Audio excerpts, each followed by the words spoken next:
welcome to the Stratford Knight Coaches Show, sponsored by Jimmy Dunn State Farm Insurance. This is our second week bringing you all the best of Stratford Knight sports. I am here with my good friend, Coach Denny McDaniel, head coach of the Stratford Knights varsity football team. Coach McDaniel, before we get too far in, we do need to talk about the big injury in Stratford Knight sports. I know we normally don't get that out, but we do need to talk about this. It seems that the 6'2", 270-pound offensive lineman, Dr. Mathis Burnett, took a pretty nasty spill prior to the JV game. There's a little bit shoulder tenderness. Hopefully he'll be ready to go by Friday night. We got him with Coach Ryan and Coach Cressman, and he got his narrow base, hit the little lip on the sidewalk, and down goes Burnett. Concrete is okay. Drinks were survived, but hopefully he'll be able to play through the pain this week, but we're hoping to get you back stronger than ever. 1 second you're the 80 of the year, the next second you're covered in soda cans. Yeah. That's not life. I don't know what is. But it was a job well done, and we as a coaching staff, we thoroughly enjoyed the video. So let's talk about some other fall sports, because I don't know if you know this, but Coach McDaniel is a fan of all sports, all athletics at Stratford High School, being a Stratford alum. So first off, girls golf. Excuse me. Girls golf, 9th at the Holy City Cup. Anley Wright with an 83 the first day. True or false? Anley Wright would beat everybody sitting at this table if she gave us 10 strokes. Very true. and me probably 30. So absolutely huge deal for them. Big tournament every year. They got a couple. They got one this week as well. Excited for their progress. Cross country girls, #1 at the Stag Stampede. Sophia Thrill and Emily Knox leading that team. Cross country boys, 2nd at the Stag Stampede. Daniel Kanitsa and Landon Hunter leading that team. Coach Daniel, have you ever run as far as the cross country kids did? In the total of 48 years, maybe yes, right at it, but it's one time, no. And you're talking about giving 10 strokes on us. I think you can give us 10 minutes, and everybody in the cross country is still going to beat us, but it's okay. We weren't built for that. Coach Calvert and Coach Rowderbush informed me that we're still pretty young, but that we're really showing a lot of improvement this year.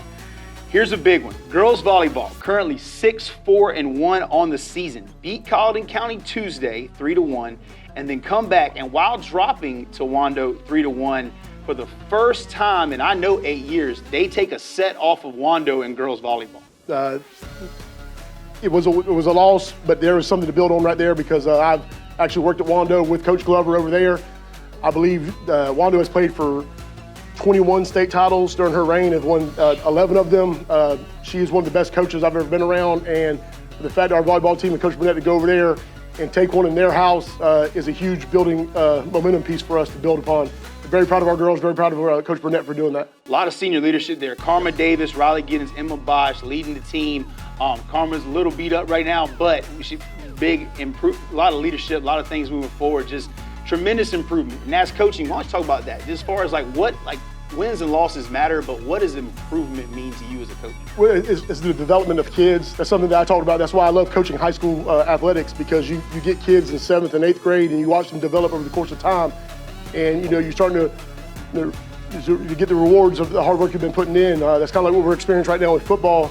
Yes, we got a lot of great players, but what separates us right now is our leadership on our team, as far as holding other players accountable in what they're doing, and is actually building a program. And that's something that I see that's going on in all of our athletic programs right now. Well, let's get to football. Huge win Friday night, 56-12, going up to Socastee, going to Myrtle Beach, long road trip, and pull off a giant win. Just overall, how do you feel about the ball game? It was a great ball game. To go in at halftime up 49-6. We were opening kickoff return for a touchdown on Malik McGowan. We were a little nervous about going up there because it was a long road trip. We had a big win the week before against Fort D. Going on that road trip, playing in an atmosphere that really wasn't an exciting atmosphere to be in. But our kids responded well, opening kickoff return for a touchdown. And then Trenton Fordham had an interception for a touchdown that pulled it to 28-0 with about 5 minutes to go in the first quarter.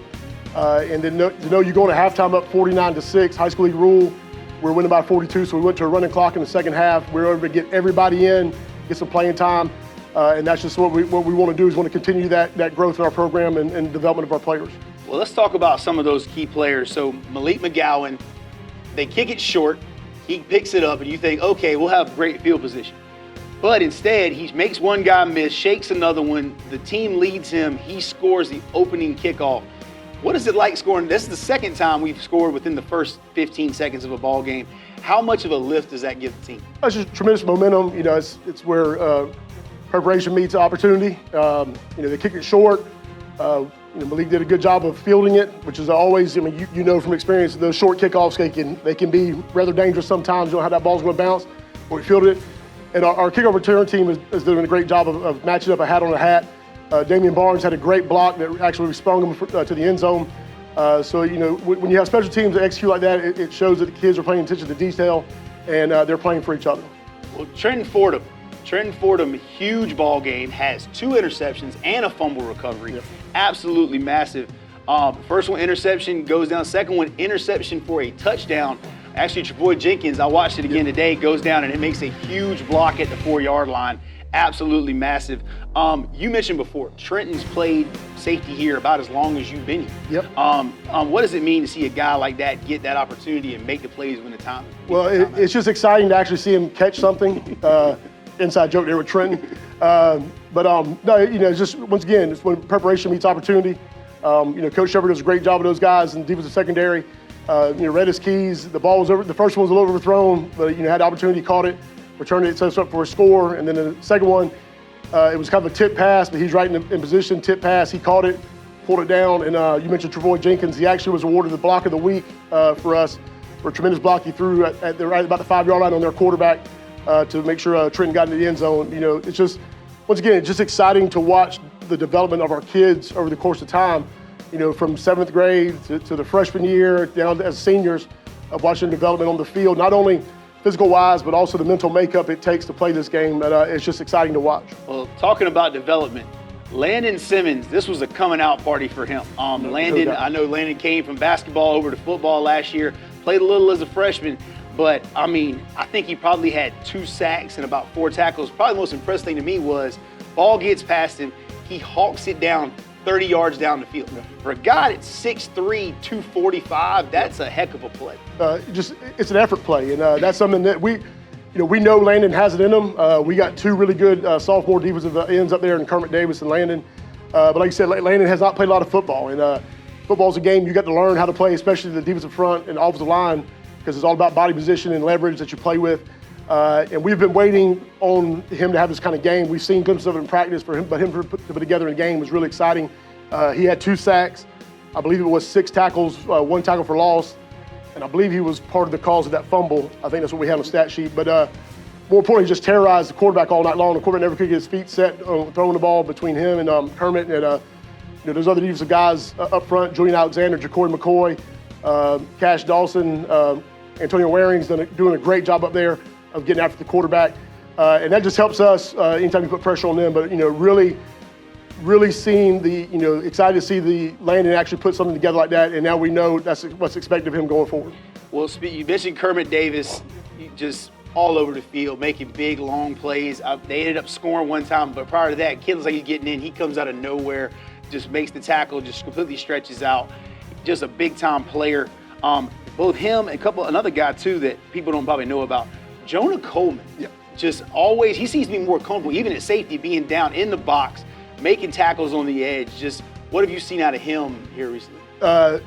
Jonah's always been a kid who just gets after it. You know, he's a little undersized playing back there, but he makes up for it with his toughness and his effort.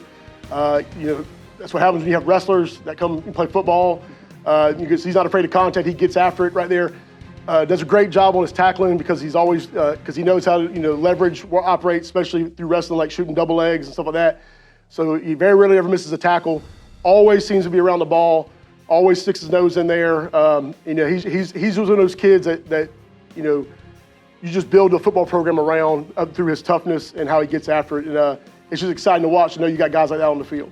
Well, big play out of a senior. Another one, London Brown, huge TD catch at the basically wide open down the side, beats everybody to the end zone. I believe that's his first career touchdown. What does it mean to get that guy in the end zone? Once again, preparation meets opportunity. London's been doing a great job for us. He's worked hard. Really this offseason really dedicated himself in that weight room and has really put on some weight, put on some strength. He's always been that guy, kind of guy who was physical, but was just kind of a little light, a little weak to compete out there. But now he's doing a great job for us. That read by Jenkins was, we run a backside seam right there. We have the opportunity to run the football to the right. But if the safety rolls down, then we can throw that ball out there. Jenkins did a great job pulling it, throwing it. London did a great job of sprinting to the end zone. It was about a 60-yard completion, I believe it was. He sprinted 58 yards of it. It was ruled a touchdown, but we'll let the film speak for itself. Now I'm just kidding. London's done a good job for us, and it was exciting to see him finally get in the end zone in there and finish that play off. Another kid made a heck of a catch. Micah Adams caught an absolute fastball from Jenkins Davis. That ball was humming. If it hadn't caught his hands, it would probably be on the fence past the track. That guy's had a big season so far, and he just continues seeing improvement out of him. Once again, he's brand new here to our program, transferred over to us. He's just come in and has fit perfectly with our system as far as, what we require our kids to do for effort and attitude and work ethic and being a team player. He is 100% a team player. But like you said, luckily he has a baseball background because Jenkins did throw a 99-mile-an-hour fastball low and away, and he caught it. And he's a matchup terror for defenses. I mean, he's a big young man. He's about 6'3", about 270 out there. In most other programs, he would play offensive line, but in our system, he fits great in a tight end. Does a great job blocking for us when we ask him to, but he also is very athletic enough to get out there in space and catch the football. And just seeing his development over the course of the season has been wonderful. Our system that we run on offense is a little bit different than a lot of high schools. We run a lot of stuff, and for him to come in and pick up on it and is doing a great job, and he's coachable. That's the number one thing we ask for as coaches, to be coachable. And he's just a sponge and soaks everything up, and we're really excited for his development and his future. Well, another play I saw, so many touchdowns to talk about, it's hard to get all of them. But Malik, from about the 5-yard line, I watched it again. The offensive line drives them, literally the entire offensive line and Socrates defensive line is 6 yards deep in the end zone. Yep. Just huge push play. Those guys had another great night. Another great night, and they're starting to get where they like dominating people up front. It's just not good enough to block. They want to punish them, and that's good because they came off the field after we scored our third touchdown, 21-0, and Jenkins, our starting quarterback, said, "Coach, they're done. They don't want any more of us. They seem to be scared about it," and that's kind of like how they played the rest of the first half. It's just testament to those guys that, once again, you got 2 4-year starters, a 3-year starter, two other starters up there have been starting for 2 years now, and just to see those guys come together and play as one. Coach Bravo's doing a great job coaching those guys up front. We don't get shocked by any look that pops into the game. We got calls for it and everything, and those guys do a great job of adjusting to it. Jenkins will check us into a good play. They're just like coaches on the field, so it's rewarding to watch their hard work pay off. Well, second half, running clock, so we get to see some new faces. One big one, Caleb Lott comes in at quarterback. Got to see him play a little bit. Yep. What excites you about Caleb? Caleb is tremendous. Just his work ethic alone, very smart with a player. He's a freshman. You could tell his athleticism is there. He's just got to develop some. He's kind of a little all over the place, a lot of knees and elbows right now. But for him to come in, against Fort D, we didn't have a backup quarterback, and we saw the need for it after Jenkins took a hit there late, and we just want to be smart about this stuff. So we pulled him up from JV this week, and we want to make sure we got him some reps out there. And for him to get out there in a varsity football game, yes, the score was already kind of decided, but for him to go out there and operate and execute the offense just like we wanted to was really good. We called a little out fade pattern for him. He caught the ball, or he caught the snap, hit his drop, and just like we talked about, as soon as his back foot hit, he got the ball out to JQ on an out route for about a 7-yard completion that came back and threw a hitch to Tyrese. The ball came out perfectly. And they called the cadence, caught the snap, handed the ball off. So it was a good experience for him to get some plays in there. We're hoping we can get him some more moving forward. Just tremendous game. Some highlights. Malik McGowan, 3 touchdowns. Jenkins Davis, 3 passing touchdowns. 317 yards total offense. Gave up 178 defensive yards. That's a little bit of deceiving in the fact of we had a very short field all night. Yeah. And then defensively, backups get in, give up a couple of things here and there. This is a great performance. So as we look forward, Colleton County coming to the Castle for homecoming. Now, a lot of coaches say homecoming's for the fans. I know that's not who you are. Yep. Talk to me about what homecoming means to you as a Stratford alum. Well, I mean, obviously, this is my home school. I grew up, here and went to school here and everything. And it's exciting because, that's when reunions are going to happen. Alumni is going to come back. You're going to see old faces in the crowd. It's a chance for our kids to display their, what they've been working on through a lot of guys who are probably coming from out of town and hadn't seen them play this year. It's just a sense of community that we have. We're doing a great job of our crowds being great, get into it, but just the fact that we have community coming in, we know there's going to be a big crowd based on homecoming, and we got a chance to perform in front of them. It's awesome. We talked about it this morning at practice. We talked about the themes this week. We want our kids to dress up, want our kids to have a great time, but we also understand at 7:30 that we are the show and that people are paying money to come watch us play, and we're going to put on a great show for them. Well, we've got a couple of things coming up this week. First of all, Tuesday night is the community pep rally. Hope to see everyone out there. And then also, I forgot one sport. Now, it's my fault. I forgot about swim. How could I possibly forget about swim? Swim having a great season. Several people who qualified for state already. They have a swim meet tomorrow. Big day tomorrow for the Knights. A lot of people going a lot of places. A lot of travel tomorrow. A lot of permits and emails being sent out. Exactly. Tennis is headed out tomorrow as well for Lucy Beckham. Home games this week is Thursday night. We have Cane Bay volleyball at home this Thursday. And then Friday, obviously, is our homecoming game against Colleton County at 7:30. Night walk will be at 6:45. Hope to see everybody out there. Come out and support the Knights as we continue to move forward through this tremendous season. Thank you, Coach McDaniel, and thank you to Jimmy Dunn State Farm for sponsoring our Stratford Knights Coaches Show. Go Knights.